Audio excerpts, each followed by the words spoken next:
Omukendeevu ng'omutonde Ssegirinya zabadde mukwano gwange olwabadde ankyalira abadde atera okujja ne muwala we Nagirinya ate ng'oluusi bw'afuna ensonga emuddusa agamba naamusanga n'asooka adduka abeererewo abantu abalala n'ensonga ez'obwetaavu endala.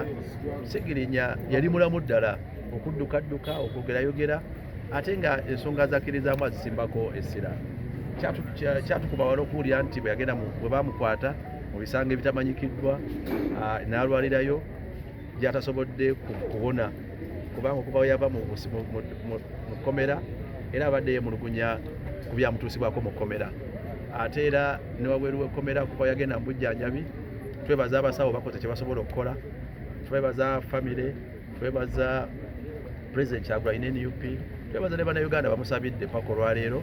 Kye twebaza Katonda nti Ssegirinya mu bukulu bwe yasiramuka era afudde musajja musiraamu, amannya n'akyusa okuva mu Richard n'afuuka Ssegirinya era mulabye mu bujjanjabi bw'abadde afunye okusembayo nga ye Ssegirinya Muhammad ng'ayambala nkofiira asiiba mu kanzu.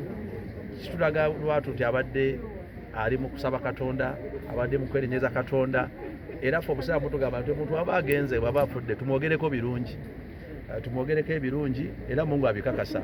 Ekirungi nti ebya Ssegirinya abantu bonna babikakasa nti abadde muntu mulungi, abadde muntu ayagaddwa.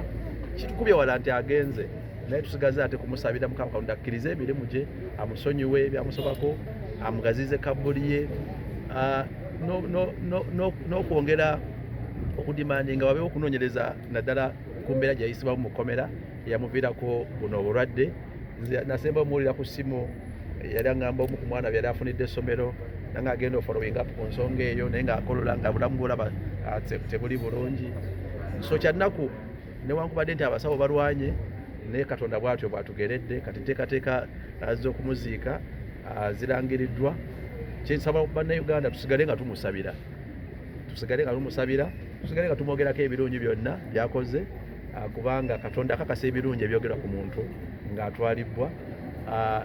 Naye kyannaku era kusoomoozebwa kwa maanyi.